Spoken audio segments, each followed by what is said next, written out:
L'aigua serà una gran protagonista l'any vinent amb els europeus de waterpolo que es disputaran a Barcelona, però el 2017 també ha tingut protagonisme pel que fa a aquest esport. L'Atlètic Barceloneta va tornar a ser el clar dominador de les competicions nacionals, campions de Lliga i de Copa. En canvi, a Europa no van poder classificar-se per a la Final Six.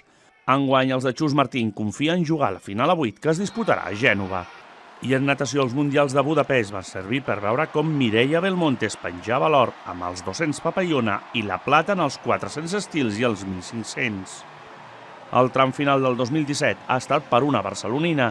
Jessica Vall va proclamar-se campiona d'Europa dels 200 braça, medalla de bronze als 100 i rècords d'Espanya. A l'europeu també van destacar les sandreuenques Àfrica Zamorano, cinquena als 400 estils, i Lidón Muñoz, finalista als 200 lliures.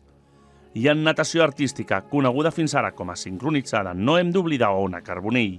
La barcelonina va aconseguir 2 medalles de plata quan va participar als Mundials de Budapest.